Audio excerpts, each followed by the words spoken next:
the creators who brought you RuPaul's Drag Race and $1 Million Listing. This is World of Wonders Wow Report. Things that make us go wow.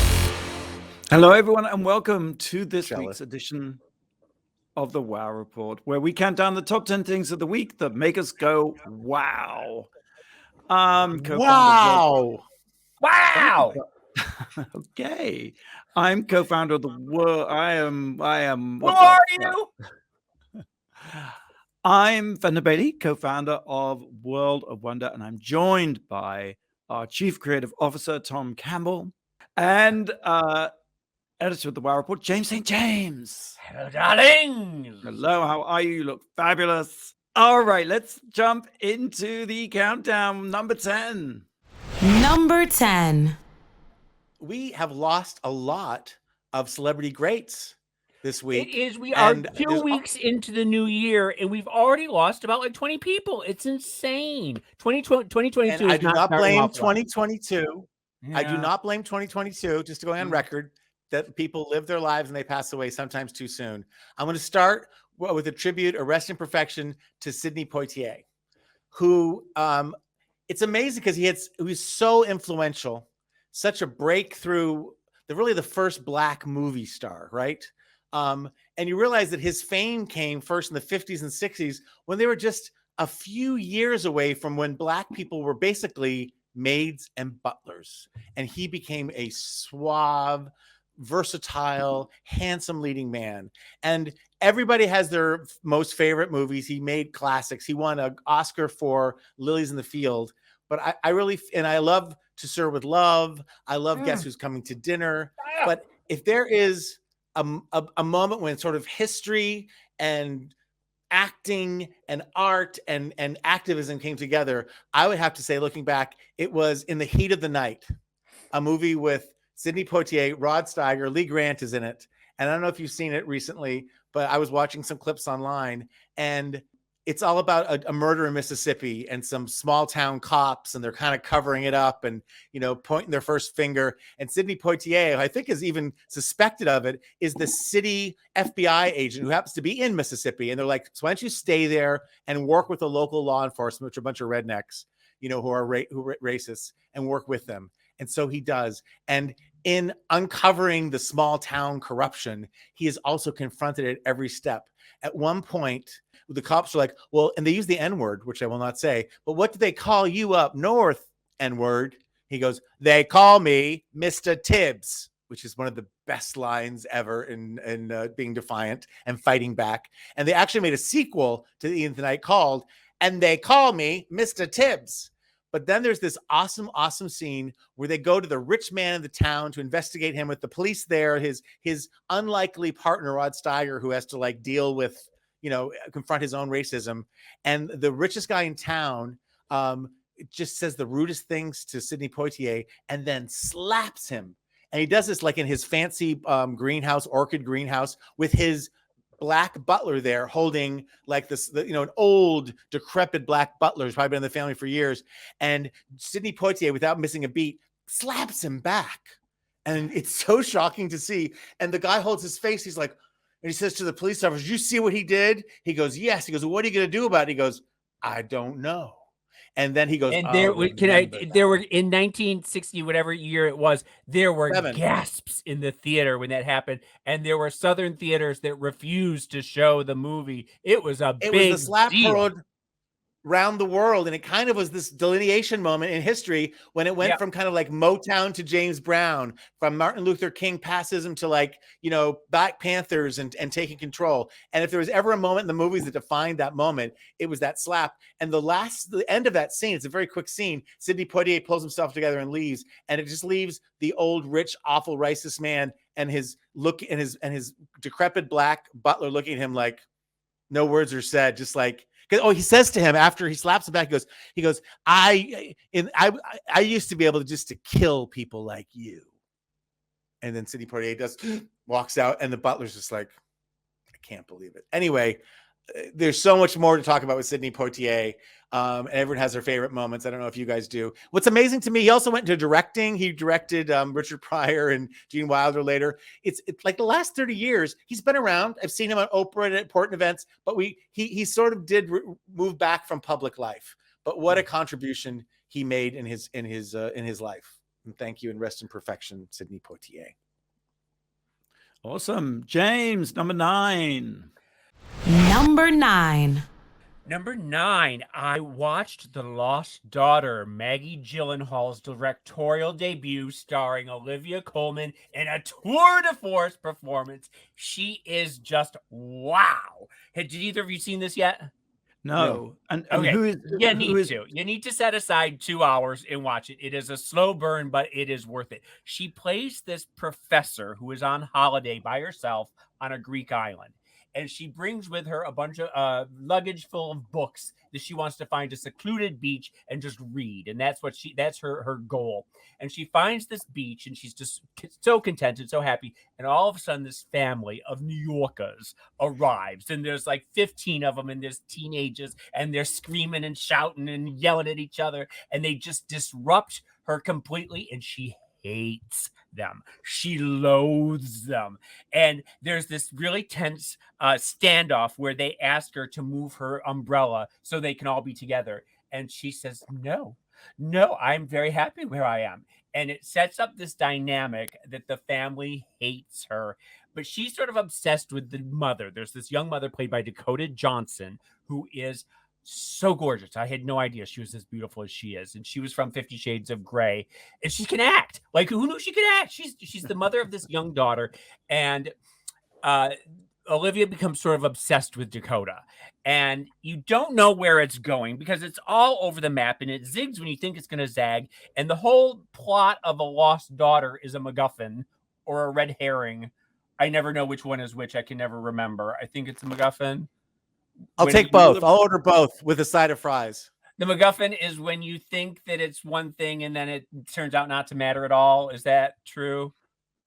Well, research that.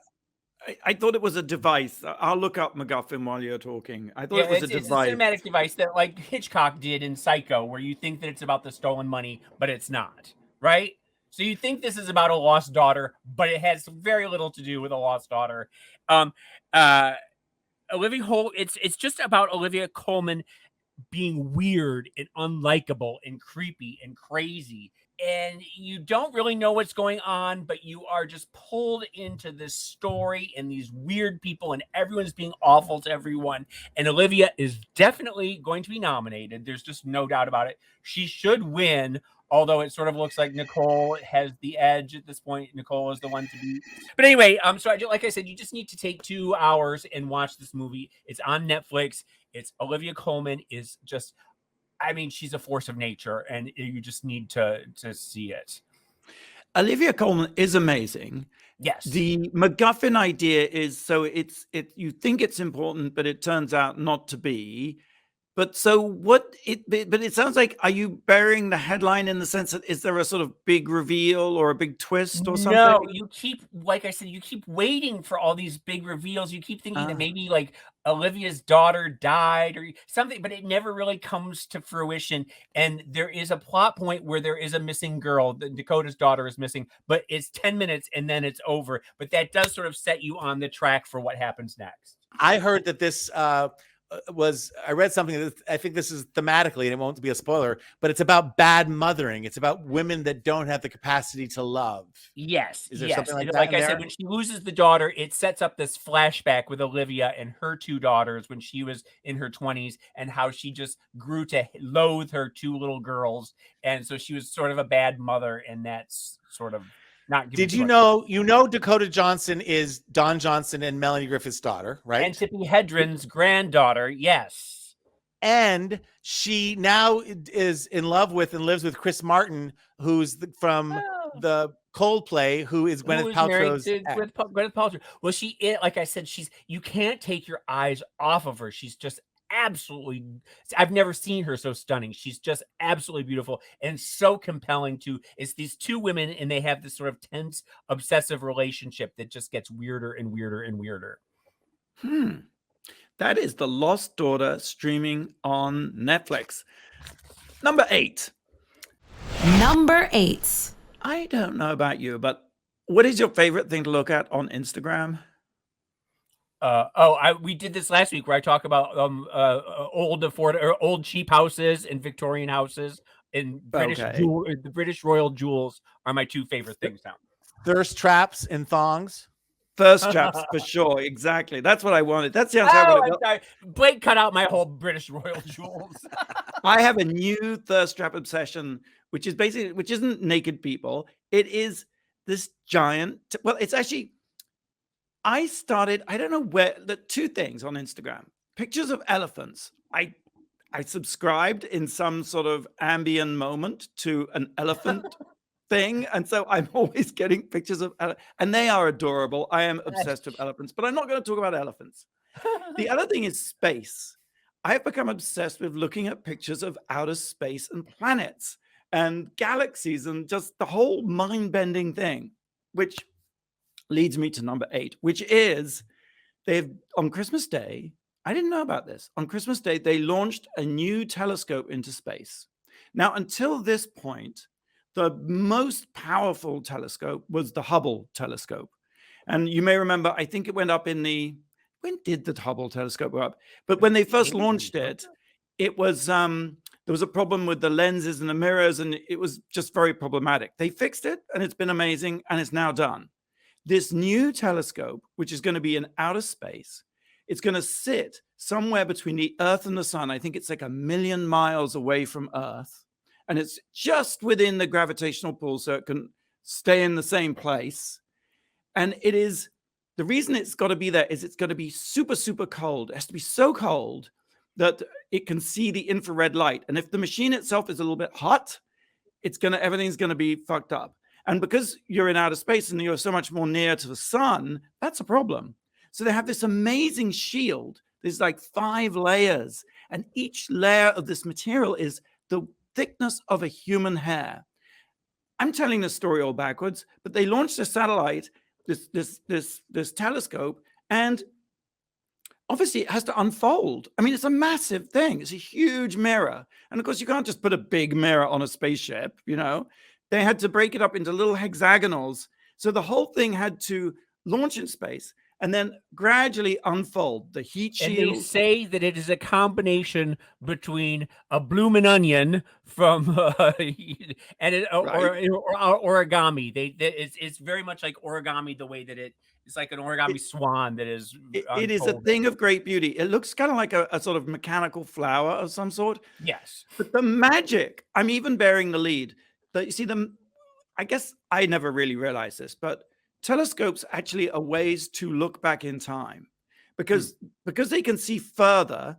They can see light that was emanated closer to the big. It's light years away. If something is 60 years light years away, you are looking at something that happened 60 years ago, basically. Yes, right. Yes, and so the further the telescope can see, the further back in time it goes.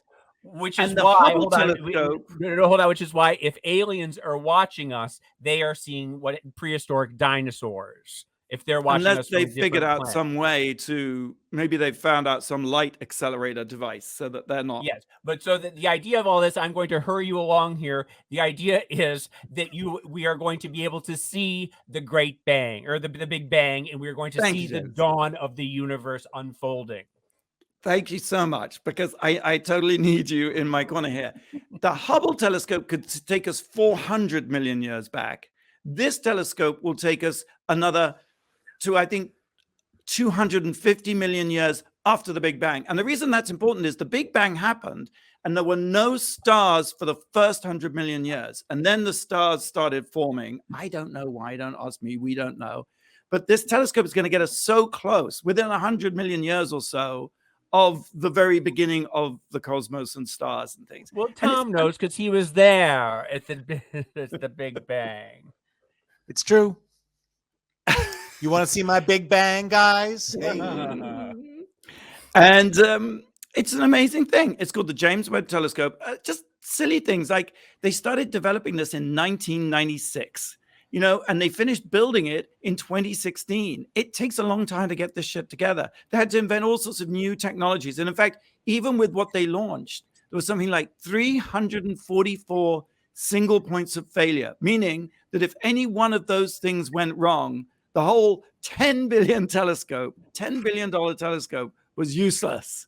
I mean, just also stakes. Another thing that was a very high stake was getting it from the laboratory to where it was being blasted off in Ghana, Africa, I believe. And they had to have all sorts of contingency plans if pirates came. They had this whole, you know, because pirates are very popular in that part of the world, and they were thinking that it was going to be stolen. Someone was going to try and sabotage it. So to get it from point A to point B cost another, you know, $3 billion or whatever. It's been absolutely amazing to watch this launch and to have no problems so far. Exactly. And as we sit around complaining about this and that and all the rest of it, just to think that this amazing effort has been pulled, it's so complex, it's mind-boggling. And then the results of what it's going to see are also somewhat mind-boggling. You can expect the first images, I think, sometime coming up in June, in the early summer. It's just so exciting. That's the James Webb Telescope. Now, would you ever go to space if you were asked? Would you go? Oh, yes, of course, yes. You would go set up a colony on Mars? Yes, I'd go and never come back. I'd do that. The one-way trip, yes. Tom, would you? I wouldn't, but I know that Fenton would, and he would still find a way to host the show. That's the incredible thing about Fenton from Mars. Blake, would you leave the Earth? We've had this argument before, I believe. I don't know. Oh, Blake and I are You staying thought you here. might have changed your mind. Not based on that last piece. I would get very claustrophobic, I think, in the spacesuit and sort of freak out. But I would think I would be into it. See, I think just floating around in the void of space, like, you know, Bowie's Space Odyssey, you wouldn't feel claustrophobic. You're just floating in space, right? Well, Just but then you had like Sandra Bullock in what was the movie where she went flying off into the void? Gravity, yes. Yeah. RuPaul's Drag Race Season 14 has just begun. The January 7th episode, the highest rated debut for Drag Race since 2018. Tune in tonight, 8 p.m. VH1, and meet the next 7 queens, because we have 2 premiere episodes. And how can anybody ever top Willow Pill, though? I think she and who's the one who did the rap? Cornbread. Oh my God, I love Cornbread so much. Just you wait, James St. James. Just you wait. There's some new queens that are vying for the crown. Can I just say, though, seeing a toaster in proximity to a bath fills me with high anxiety. I was just so anxious in that moment. I was just clutching my pearls. I was like, put the toaster down. And then I was wondering if you'd thrown the toaster into the bath. I was like, oh my God, this is some sort of grotesque that's death thing. When drag is dangerous, that's when we like it. You are listening to the Wow Report on Radio. Andy, Blake, I think you have a question for us because we're going to take a break. I do. We were talking about big bangs earlier, and James used to have big bangs, but now he's covering them up with this gorgeous new headdress. So I'm going to let James ask the question this week. Oh. My turban was designed. Wait, how are we framing this? I can't remember, Blake. Who designed your turban? My turban was designed by somebody who was RuPaul's longtime designer, but was also a longtime designer of Ronnie Spector's. Who would that designer be? All right, now, who is the designer of James St. James's turban? We'll have the answer right after the break. You listen to the Wow Report on Radio Andy. You're listening to World of Wonders Wow Report. Things that make us go wow. And welcome back to the Wow Report. I'm Fenton here with Tom and James and Blake. And this week, James, you got to ask the tantalizing question. I'm wearing a turban that has lots of buttons on it, and it's very bespoke and very couture and very designer. And it was designed by an old friend of Wow's who, for a long time, designed for RuPaul Charles on his show. And he is also a designer for. He was also a longtime designer for Ronnie Spector, who just passed away, and we're going to be talking about in a minute. Who is this designer? Well, Zoldy, but Zoldy still is RuPaul's designer. No. There, he designed dresses and gowns. The gown It's of not many Bob colors. Mackie. No, Bob Mackie. Gown of many colors. Remember, for the RuPaul talk show in the 90s. Okay, tell us who. We're stumped. David Dalrymple. Oh, David Dalrymple, of course. Yes. Through Pat Fields, I got it. Lovely Pat Fields. I must say, James, you in the turban just makes me feel old Hollywood. I love it. J'adore. Takes me back to Sunset Boulevard. I'm getting Norma Desmond vibes. That's what I guess. Well, couldn't put my finger on it. Okay, we're counting down the top 10 things that made us go, wow. We've reached number 7. Tom. Number 7. My Rest Imperfection parade continues. And because there's so many, I'm going to talk about 2. No disrespect to them. I just don't want the week to pass without us mentioning their passing and their contribution to pop culture. The first being Ronnie Spector of the Ronettes, who was married to Phil Spector, who, her vocals, and, they had many hits, but their biggest hit was Be My Baby. And it is, quoted by so many musicians in the wake of her passing as a definitive, defining voice in rock and roll. Male, female, white, black, anything that the grit and the power that she had. She, had had been around forever performing. She had, Eddie Money, remember in the 80s, brought her back. My little baby. Yes. And instead of sampling, he kind of really sampled her live. He had her be part of the track. Spoiler alert, on season 14 of Drag Race coming up, which is airing Fridays on VH1 at 8, we do, coincidentally, because we shot it last summer, we do kind of a tribute to the Supremes, the Ronettes, and the Shangri-Las. So I'm glad that we'll putting that out in the universe. And we can all kind of just, again, the influence of these artists into pop culture forever. She had a very, she was married to Phil Spector, who's ended up murdering someone many, many years later, was very eccentric, very controlling. And she sort of escaped him. It was not exactly an Ike and Tina thing, but it kind of was like that. And I think Ronnie escaped his Phil Spector's mansion where they lived as a married couple with her mother or something. Just like he went out of the room and they saw the chance and they just left with the clothes on their back. So she had a really colorful, not always easy life, but what a contribution musically. She had a really spectacular look that is much imitated but is just very her. And it was the big beehives and the liquid eyeliner. And she's famously said that the more applause she got, the more high eyeliner she put on and the more mascara and the higher she'd hike her skirts because she loved the attention so much of the audience. Yeah, it was like 63, 64, 65 when they were at the height. And not only did they have the beehives, but because it was wig pieces, they had huge falls too. So it was like so much hair. It was mind-boggling. And she did do the eyeliner thing, which was popular at the time, but it ended up being sort of emulated by Amy Winehouse later. Yes, Amy always said that. But you do kind of, if you looked in the dictionary, you'd see Ronnie Spector's picture for the definition of that look and the origination of it. So I want to talk about her. And then I want to talk about Peter Bogdanovich, the director who passed away. Obviously directed some of the most amazing films of the late 60s and early 70s. One of my favorites is What's Up, Doc? With Barbara Streisand and Ryan O'Neal. It's Peter Bogdanovich was loved film, and all of his references were film references in the most delightful way. And What's Up, Doc? Was kind of like Bringing Up Baby, that Katharine Hepburn, Cary Grant. It was just zany. He introduced Madeline Kahn in that film. What, James, I know, or Fenton, you have your favorite Peter Bogdanovich films as well.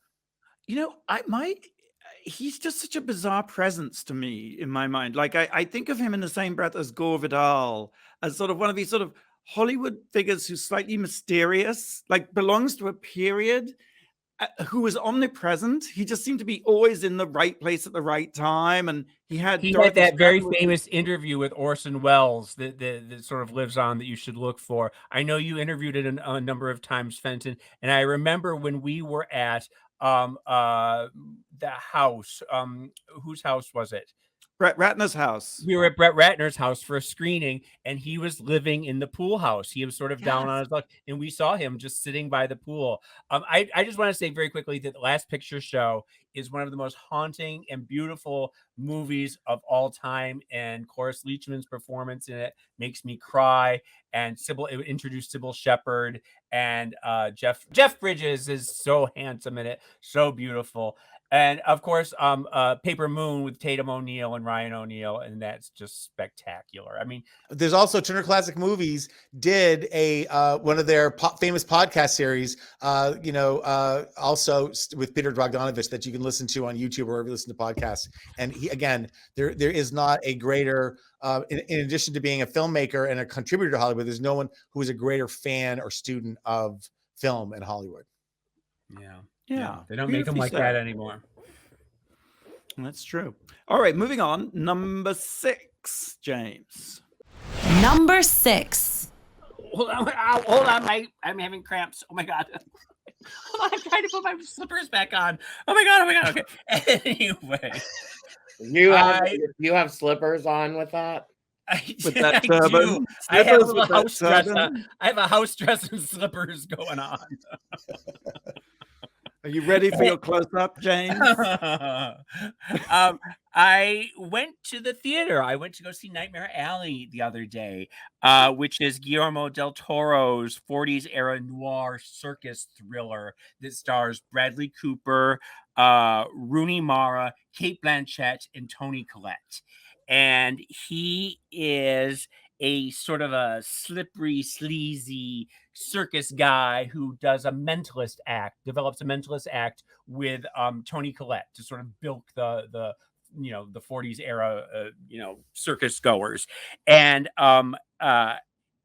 they eventually he strikes out on his own with Rooney Mara, and he becomes like a society darling at sort of big supper clubs around the country.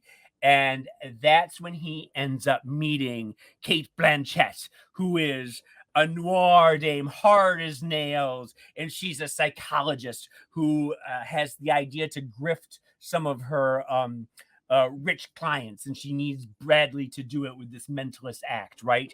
And so they sort of go into cahoots together, and Cate Blanchett tears up every scene. She is dressed to the nines. She has that Joan Crawford lighting on her where there's like a bar of light across her face, like that 40s noir.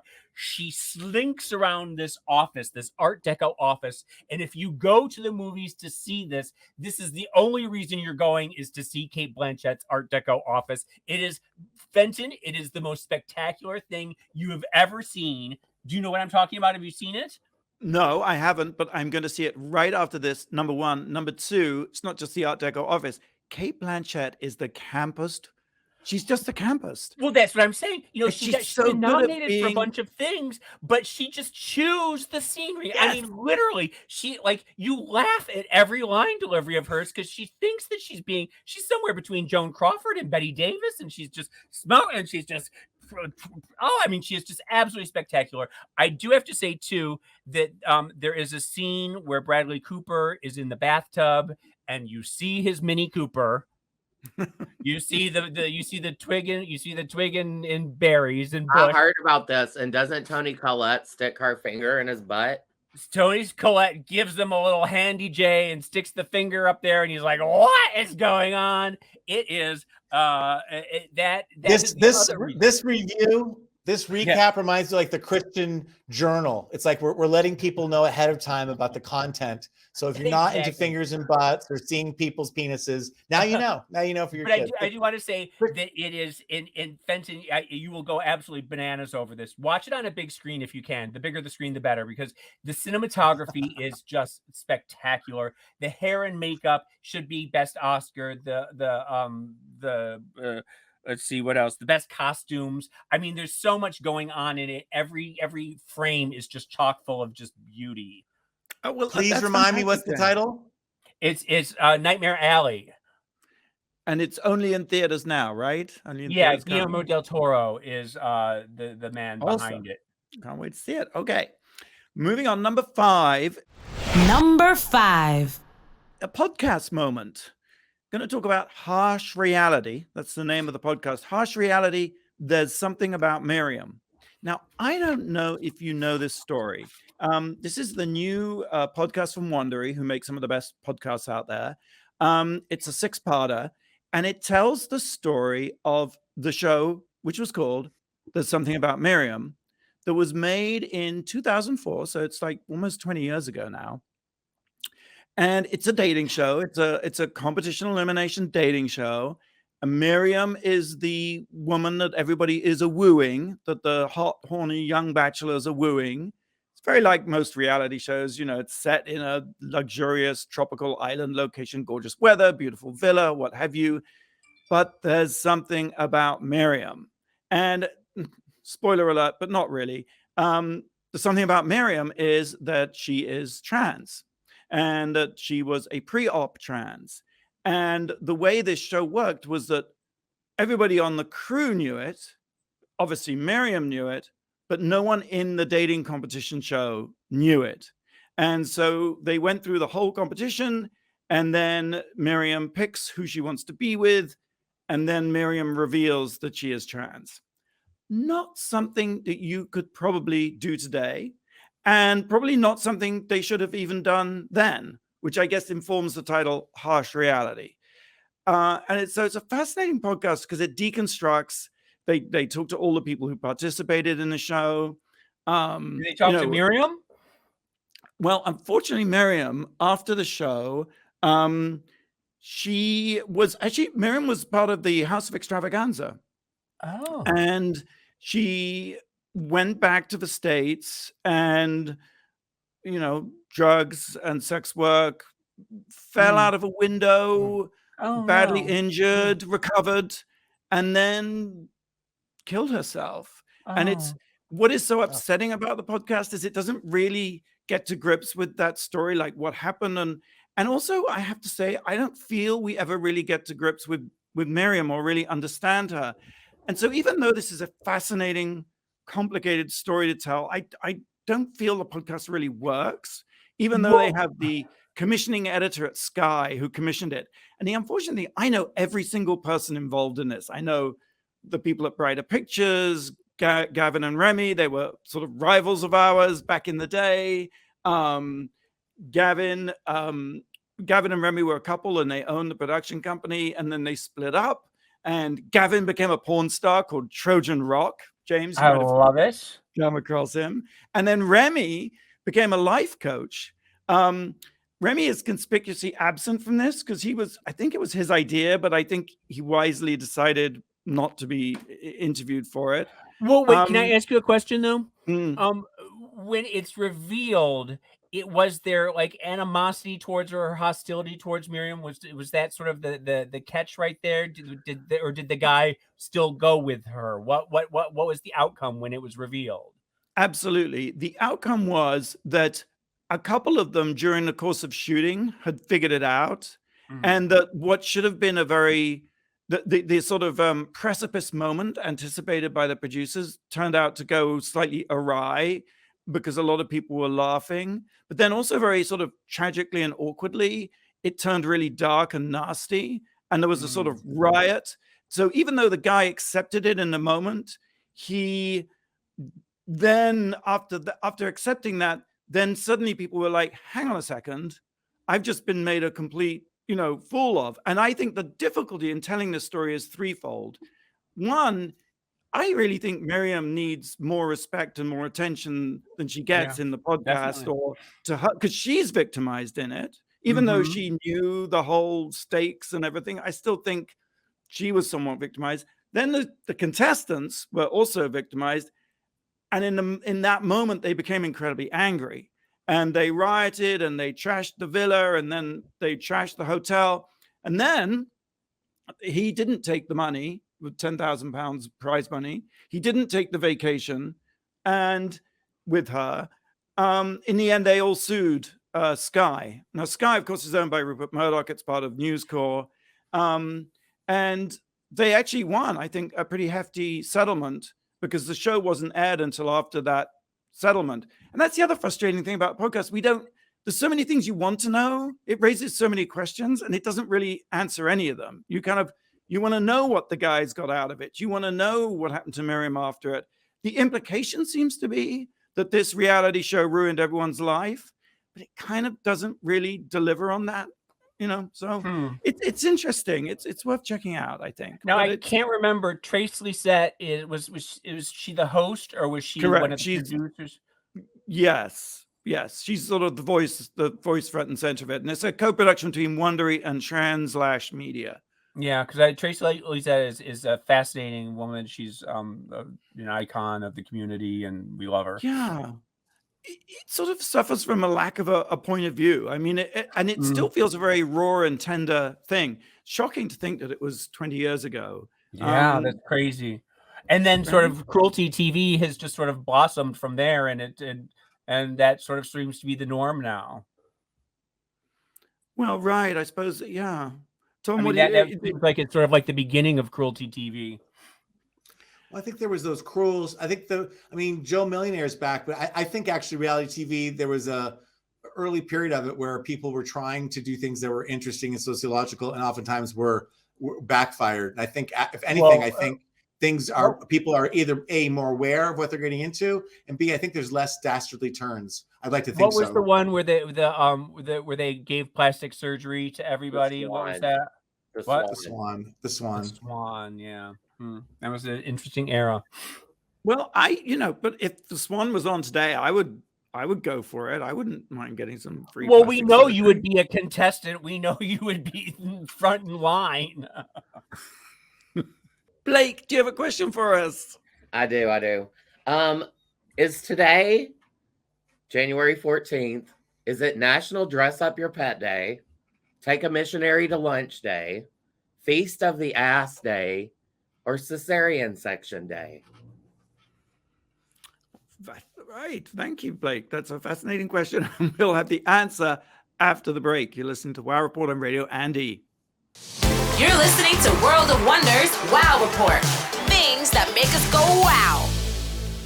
Welcome back to the Wow Report. We're here with James and Tom and Blake. We're counting down the top 10 things of the week that made us go, wow. Wow. We had a question. Yeah, there's freaky holidays for every day. Today's January 14th, 2022. Is today National Dress Up Your Pet Day? Or is it Take a Missionary to Lunch Day? Or is it Feast of the Ass Day? Or is it Cesarean Section Day? I'm going to say is take your cesarean pet to lunch day and then eat its ass. I think you're close. I'd like to think it's eat an ass day. I think it's all of the above. It is all of the above. Can you believe it? Oh, I was sort of right too. All right. So Feast of the Ass Day began as a medieval Christian feast and commemorates the Israelites' flight into Egypt. What? And what does one do on Feast of the Ass Day? I guess you think of a donkey, like you're eating donkeys? Is that what it is? Yeah, it has a donkey. So it was predominantly observed in France as a variant of the Feast of Fools, which commemorated biblical donkey-related narratives, particularly the donkey that carried the Holy Family into Egypt following Jesus' birth. Oh, I thought you were saying ass, like as in eating, as in like tossing the salad. I was like, yes. That's what he wanted you to think. Yeah, that's the joke. Well, all right, let's move on with the countdown. We've reached number 4. Number 4. I continue my rest in peace parade with a rest in perfection to Bob Saget. This one kind of surprised everyone. Bob Saget was 65 years old. He seemed kind of young.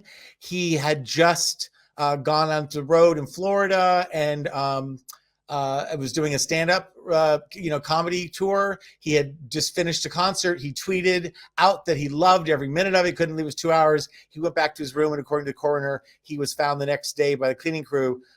He died in his sleep on the bed in Orlando.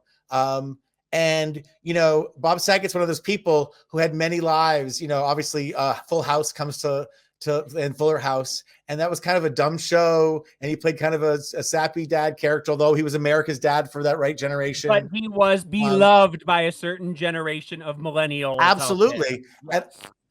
And I will say, as someone who was too old to watch that show when it came out, I still watched that show. And it was like eating a Big Mac, that show. It left you with a warm, gooey feeling. And he also did, never forget, my generation loved him because America's Funniest Home Videos was huge when it came on. He was the first host for 9 years when we thought that show wouldn't go on for 1,000 years. And he was loved by that. YouTube of its day.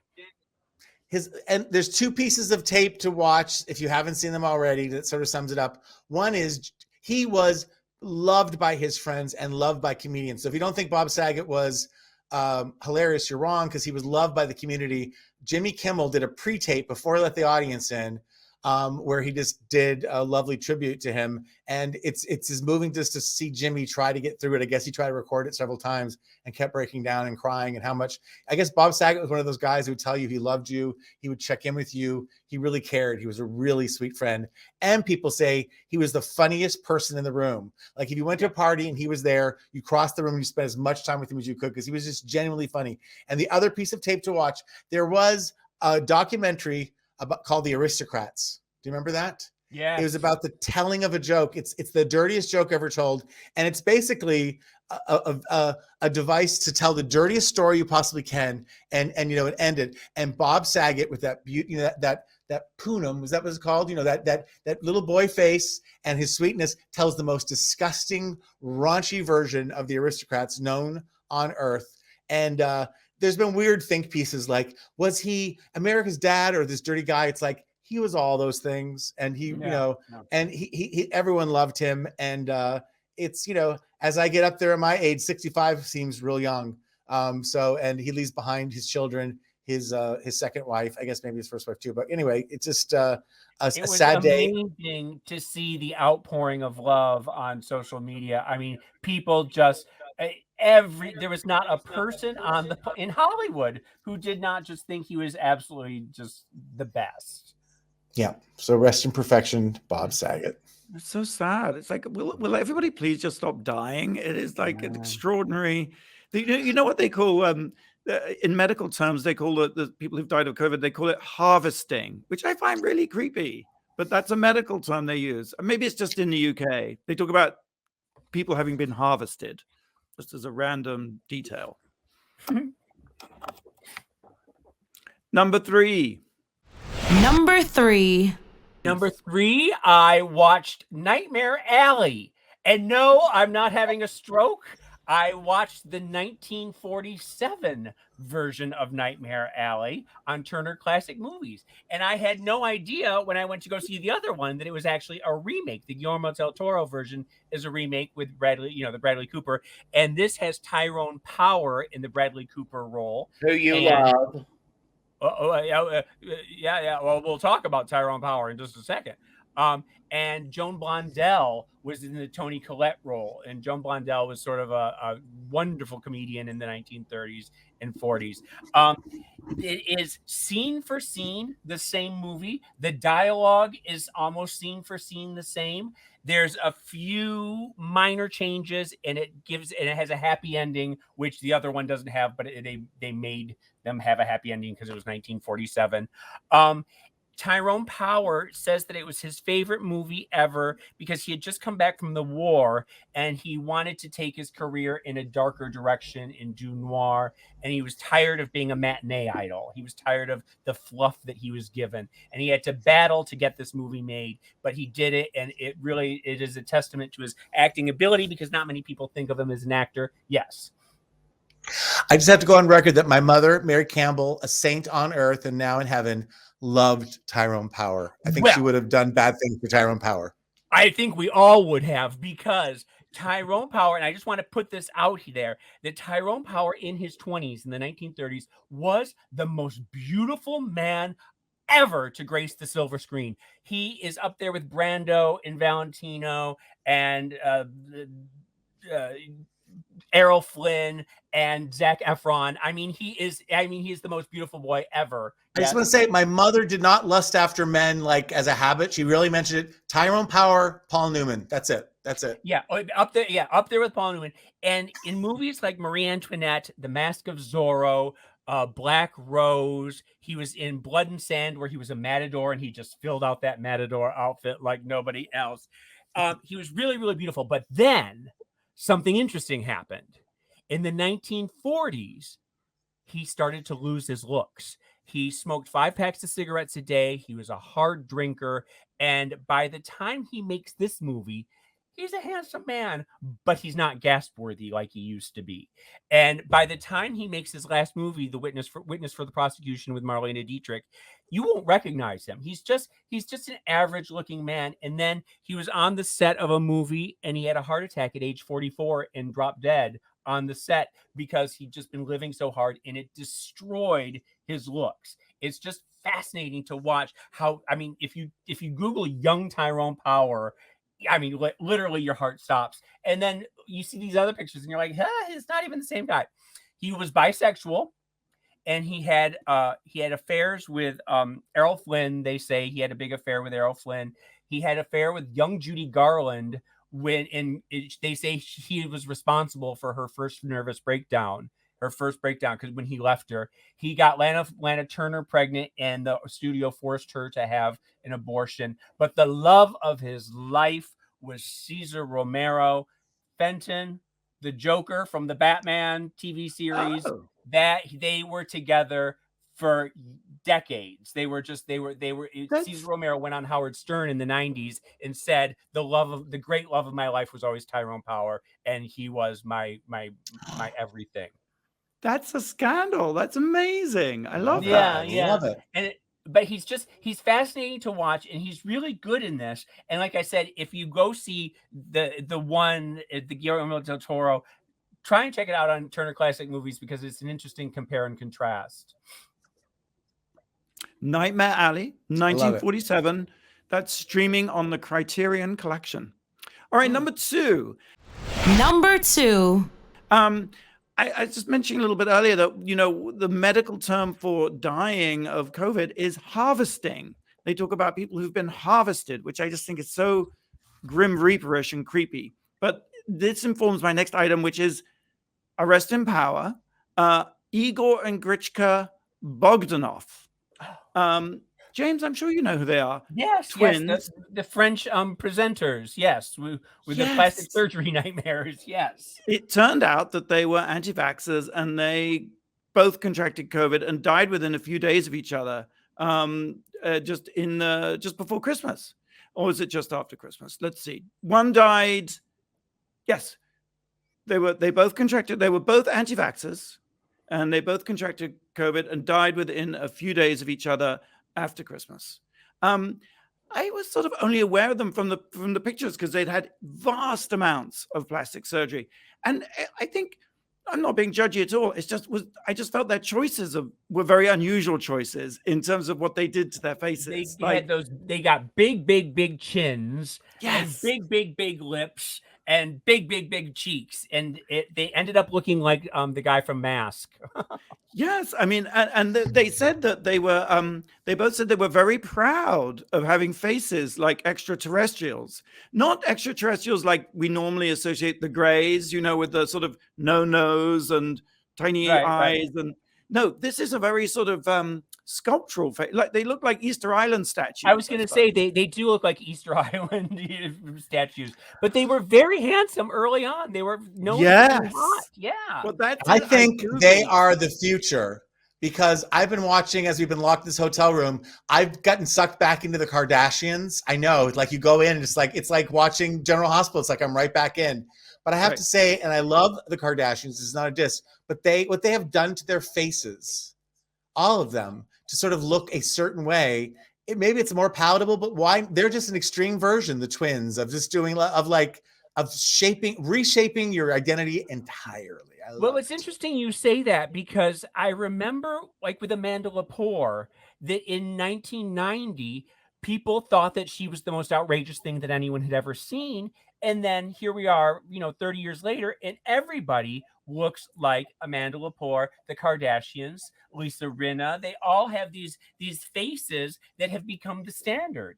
And in 30 years, we might all end up looking like the Bogdanovich twins or whatever they're called. Because right now, If we're lucky. No one right now looks like the Bogdanoff twins. I mean, really. And if you go back and look at the pictures of them, they were hosts of a French show called Tons, which was like a sort of Tomorrow's World magazine show. So they were in a spaceship and they would host and introduce items about future inventions. Like if they were still around, they might have done a piece on the James Webb telescope that we were talking about earlier. But oh my God, they were gorgeous. I mean, really kind of like hot. They were like hot. exotic vegetation. Well, but do you think that it was a fear of losing those looks, or was it just they were so into whatever is next that they decided that they wanted to go the surgery route? What do you get inside their head for a minute? I know. I really want to. I need there to be a documentary about the Bogdanoff twins. I would watch that. I would too. You only knew some good documentarians. Wait a minute. They also said that they were instrumental in the invention of Bitcoin. I don't know if that's true. And they were also, after they stopped hosting their sci-fi show, they became sci-fi writers. Just a really fascinating story. It's a fascinating story. Rest in power. The Bogdanoff. Is it Bogdanoff or Bogdanoff? I don't care. If it's French, it's probably Bogdanoff. Are you asking Blake from Arkansas to help you with the French pronunciation? Is that what? I think we can move along. I think we can just agree that it was either or. Rest in power, the twins. All right, we're going to take a quick break. Hey, Mama Ru's 14th studio album by RuPaul out now. It's fantastic wherever you get your music. And when we come back, we'll reveal the number one thing this week that made us go, wow. You're listening to World of Wonders Wow Report. Things that make us go wow. And welcome back to the Wow Report. Fenton here with James and Tom and Blake. We've been counting down the top 10 things that made us go wow, and we've reached number one. Number one. It's really a celebration of trans excellence this week. And I'll start and then go to James, which is the Golden Globes happened this week. I know it's kind of like it wasn't televised. So if you have an award show and nobody comes, did it really happen? Yes, it really happened. And the best actress in a TV series drama went to MJ Rodriguez from Pose, Michaela J. Rodriguez, as she likes to be called now. She beat out Elizabeth Moss, Christine Baranski, Jennifer Aniston, Uzo Aduba. Really an amazing testament to that show, to her performance, and to the Hollywood Foreign Press Association, which has been getting heat. I think are trying very hard to rectify and to sort of update their taste and their sensibilities. But, so often this, is a harbinger for other things, and it's a great platform. And she's the first person in the history of the Golden Globes for a trans person to win this major honor. So MJ Rodriguez and the cast of Pose and the directors, we salute you. And I just wanted to say that this is a tie, that the number one is a tie. I want to give a shout out to my girl, Amy Schneider on Jeopardy, who is tearing it up. She is a openly trans woman who is won over $1 million at this point. She's been on a winning streak for the last month and a half, I think, since December.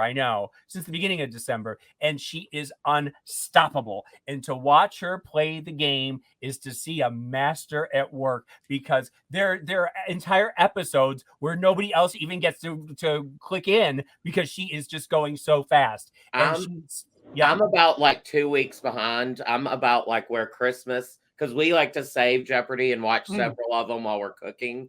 But she, as of like where I am, which was 2 weeks ago, she only had lost the last answer like twice. Yeah. The final Jeopardy. There is one episode that's coming up that is a nail biter where someone almost gets to her, and at the last minute she pulls it off, and it is like literally you are sweating bullets the entire time. excels with pop culture, anything to do with movies, TV, pop music, fashion. She is, I mean, literally, she's lightning fast. And to see her, she's just a very ordinary woman, but with an extraordinary mind and a great story. What an amazing place and place of visibility for her to be. You know who told me about her first? My brother, my straight brother in New Hampshire, who watches Jeopardy with his son, and how great that people who watch Jeopardy, which is the main, stream of America, is being, again, exposed to and witnessing this trans excellence. I think it's such an awesome combination of trans excellence, because, we are used to seeing fabulous, gorgeous, MJ and other, Candace Kane. Yes, but she is just somebody that everybody in America can relate to or aspire to being like, because she's so smart and so likable and so wonderful. It's a joy to watch Jeopardy these past. A star is born. Yes. So how long can her winning streak continue? Just indefinitely, it can go, right? until it ends. And Ken Jennings, I think, was like 3 months. How long was he? I don't know, but he's the Something number like one longest. Yeah, he's the number, but she's already broken a bunch of records for getting to 1 million the fastest. She's just breaking records left and right. She's the first woman to break 1 million. Yeah. And me and my friend, when we were watching, we always say, wouldn't it suck if you finally got on Jeopardy like it's your dream? And she was at the podium next to you. Well, like I said, there was this poor guy the other day, and he didn't get one question. It was like you just felt so bad for him. Well, that's all we have time for this week. Tom, thank you. James, thank you. Blake, thank you. You can catch up on previous episodes. You can watch them on our YouTube channel, Wow Presents, or on the SiriusXM app. Same time, same place next week. Until then, go out and do something that makes the world go wow. Wow.